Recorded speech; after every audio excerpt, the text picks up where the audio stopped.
Suite à une question posée par Escargot sur le forum Blender Tribu, je voulais faire une rapide présentation du Mix Shader, même si c'est un point que j'ai abordé par exemple dans le tutoriel sur les matériaux ou bien le tutoriel que j'ai appelé faire le mur. Et pour commencer, ce que je vais faire, c'est supprimer mon cube et créer un mesh monkey. Et ma tête de Suzanne, je vais faire un clic droit Shade Smooth et ici dans le panneau des modificateurs, lui attribuer un modificateur de type Subdivision Surface. Et ensuite ici je vais ouvrir une fenêtre de type Shader Editor,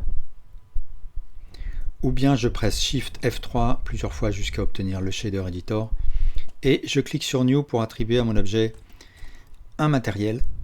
Et ici je vais me mettre en mode Material Preview pour avoir un aperçu de ce matériel. Et donc par défaut dans mon Shader Editor, dans mon matériel, j'ai ce Principal BSDF qui est branché dans le Material Output, mais je vais supprimer le Principal BSDF, je vais faire des montages assez simples et je vais commencer par créer un, alors je presse sur Shift A et Shader Mix Shader, je le branche dans l'entrée Material Output et donc dans ce Mix Shader je vais brancher deux shaders. Alors un shader, qu'est-ce que c'est? C'est en fait ce qui va définir en fin de chaîne dans mon matériel, ce qui va définir l'apparence de la surface de mon objet. Et on pourrait appeler ça texture, sauf que texture ça renvoie à une chose bien précise dans Blender, c'est-à-dire ce qu'on a là comme liste de textures, le noise texture, l'image texture, etc. Le shader par exemple, il va nous permettre de définir si un objet est transparent, réfléchissant, mat, éclairant, enfin lumineux, etc. Donc là pour mon exercice, je vais tout simplement créer un glossy qui va nous permettre de créer une surface très réfléchissante. Je vais le brancher dans la première entrée et je vais créer ensuite un shader de type diffuse, donc quelque chose de très neutre, de mat, que je vais brancher dans la deuxième entrée. Mon glossy, je vais lui donner une couleur orange pour faire quelque chose de doré. Et le diffuse, je vais lui donner une couleur bleue. Et donc, avec le Mix Shader, en fait, je vais pouvoir passer, si je me mets à 0, de ce qui est rentré dans la première entrée au 1, qui est en fait le shader qui est rentré dans la deuxième entrée. Donc, je peux aller d'une entrée, d'un shader à l'autre. Donc, ce Mix Shader, il me permet de mélanger des shaders. Je vais mettre le glossy à 0 pour avoir quelque chose de très réfléchissant. Et là, ce qu'on va voir, c'est l'HDRI qui est présente par défaut dans quand je suis en mode Material Preview. Donc ça, c'est vraiment pratique pour un objet réfléchissant d'avoir des HDRI par défaut, des environnements. Et ce Mix Shader, il va aussi me permettre, pour ma surface, de renvoyer sur certaines parties un shader et sur d'autres parties un autre shader. Et pour faire cela, je vais utiliser une image comme facteur. Et je vais ouvrir ici une fenêtre de type Image Editor. Je clique sur New pour créer une nouvelle image. Je vais garder les réglages par défaut. Je vais appeler ça noir et blanc. Je clique sur OK. Et je vais ouvrir le panneau N et puis je vais me mettre du mode View, je vais passer au mode Paint pour pouvoir peindre quelque chose sur mon noir là. Et alors je vais plutôt faire ça même dans la vue 3D parce que ça va me permettre de dessiner sur l'objet lui-même. Donc avec un CTRL Tab, je vais passer en mode Texture Paint. Je vais créer ici un texture, image texture. Dans cette image texture, je vais aller chercher l'image que je viens de créer qui s'appelle noir et blanc. Et je vais la brancher, alors pour commencer, je vais la brancher directement dans le Material Output.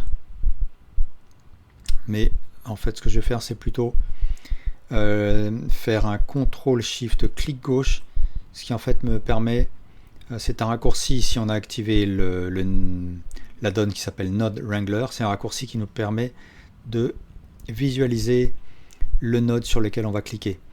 Donc là, ce que je vois, c'est mon image noir et blanc projetée sur ma tête de Suzanne en fonction du dépliage UV qui existe par défaut pour toutes les primitives. On a un dépliage par défaut. Et je peux, ici, je vois que j'ai le blanc qui est sélectionné, et donc je vais pouvoir peindre sur ma Suzanne. Je vais presser F pour un peu réduire la taille de mon pinceau, et je vais faire tout simplement un rond comme ça au sommet de sa tête. En haut, je vais désactiver la sensibilité de ma tablette.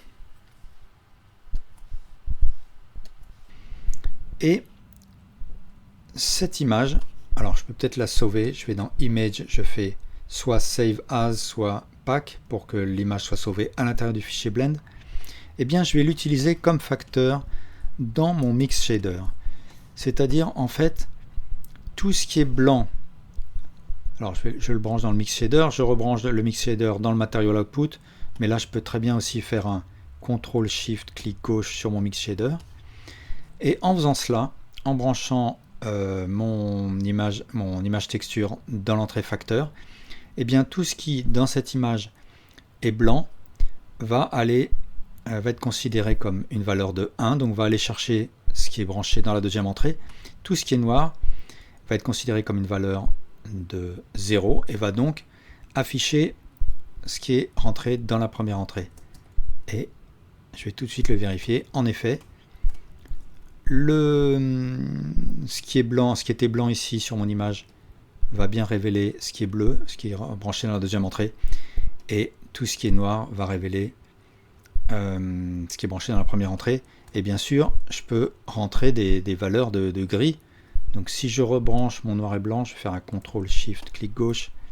Je peux aussi choisir un gris là, et faire par exemple un centre qui va être gris.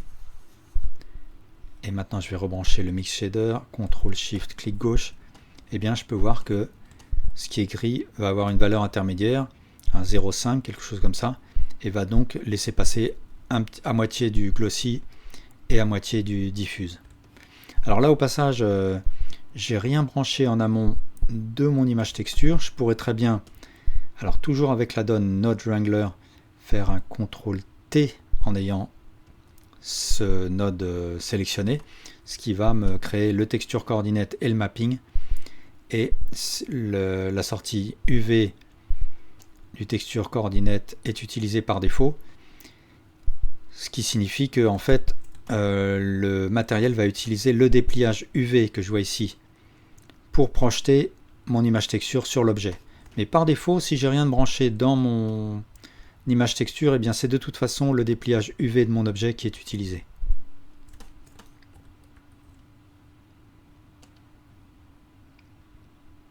Je fais un save maintenant parce que j'ai déjà fait un pack, donc je vais sauver à nouveau mon image. Comme facteur, on peut aussi utiliser une image avec un fond transparent. Donc supposons que je veuille mettre un logo sur la tête de ma Suzanne. Je vais ici dans l'image editor fermer mon image noir et blanc et je vais créer une nouvelle image que je vais appeler transparent. Et ici je clique sur le pavé couleur, je vais mettre la couche alpha à 0, ce qui veut dire que je vais donner un fond transparent à mon image. Je clique sur OK et là en effet je vois une grille qui correspond à la transparence. Et je vais aller chercher ici cette image transparente dans mon image texture. Alors pour l'instant je ne vois rien, je vais brancher directement mon image transparent dans la sortie en faisant un Shift, CTRL, clic gauche. Donc pour l'instant tout ce qui est transparent va apparaître comme noir. Et puis je vais dessiner un logo.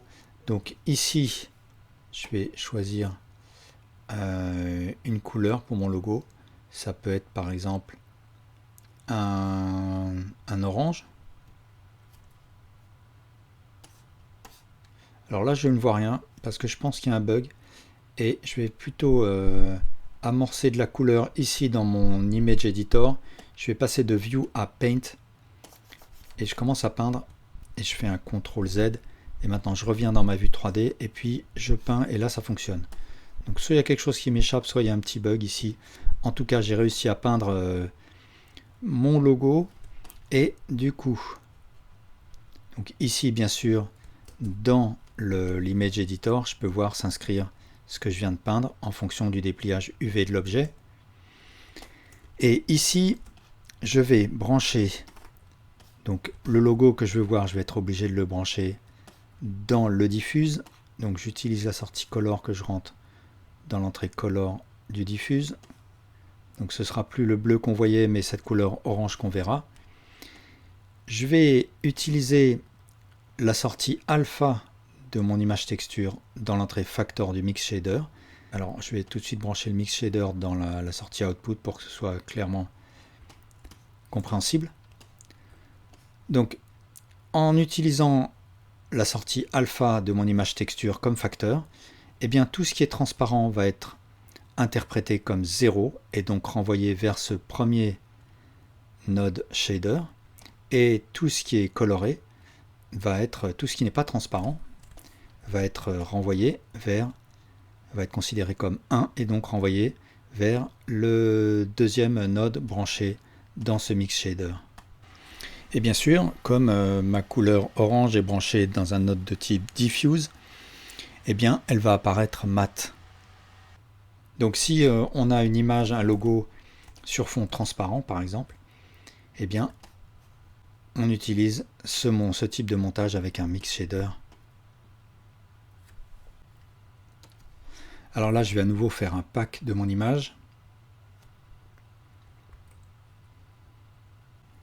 Donc le mix shader va me permettre de mixer deux shaders de nature différente, mais supposons que je veuille que mon objet soit doré partout, même cette surface là. Ce que je peux faire, c'est tout simplement brancher un shader de type glossy dans mon material output. Alors je vais supprimer ces deux shaders là et brancher dans ce glossy un color mix RGB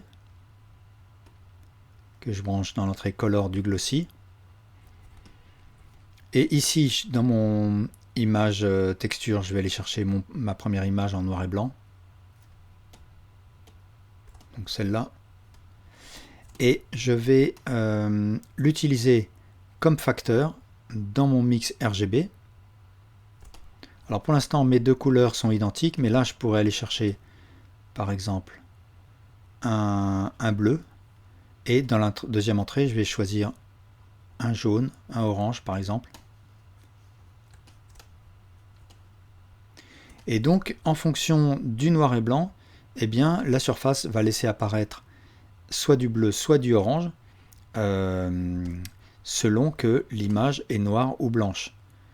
Tout ce qui est noir allant chercher ce qu'il y a dans cette première dans ce premier bloc couleur, et tout ce qui est blanc allant chercher dans ce qu'il y a dans ce second bloc couleur. Et puis pour terminer, dans ce mix RGB, je peux brancher une texture, donc par exemple une texture de type noise ou bien un node image texture. Là je vais aller chercher une image, peu importe l'image. Je vais brancher cette image dans la première entrée, donc là où se trouve le bleu, je vais remplacer par mon image. Donc là pour qu'on voit mieux, je vais peut-être transformer mon glossy, donc toujours avec la donne node wrangler. Si je fais Shift S, je peux transformer ce node, et là je vais choisir un node de type shader diffuse, et voilà ce que j'obtiens. Donc là mon image texture, de la même manière, par défaut elle viendra se projeter en fonction du dépliage UV. Donc je ne suis pas obligé de brancher le mapping, mais je vais le faire. Alors bien sûr la démonstration je l'ai faite avec des nodes très simples, mais je peux tout aussi bien utiliser un Principal BSDF. Donc pour ce qui est du mix RGB, si je veux mixer deux couleurs, eh bien je le mets en amont, je le rentre dans l'entrée Base Color du Principal BSDF. J'utilise mon image là en l'occurrence mon image noir et blanc comme facteur du mix RGB. Je peux changer si je veux les paramètres de mon Principal BSDF. Par exemple là je vais mettre une valeur métallique. Donc ça crée une surface métallisée sur l'ensemble de l'objet. Mais si je veux distinguer deux types de surface, eh bien à ce moment-là il faut que j'utilise un mix shader comme tout à l'heure.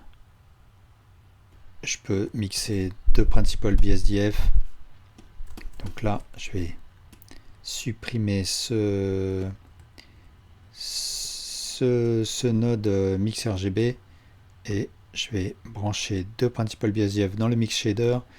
Il y en a un que je vais faire orange, l'autre bleu, et j'utilise toujours mon image comme facteur, mais là ce sont deux Principal BSDF. Et donc avec cette organisation de nodes, je peux décider que la partie bleue ne sera pas métallique, mais au contraire mat, en baissant la valeur métallique de ce Principal BSDF. Je vais descendre la valeur roughness de mon matériau or là pour que le contraste soit plus fort. Et puis je peux aussi baisser la valeur specular de mon bleu. Voilà. Voilà. Eh bien merci beaucoup pour votre attention.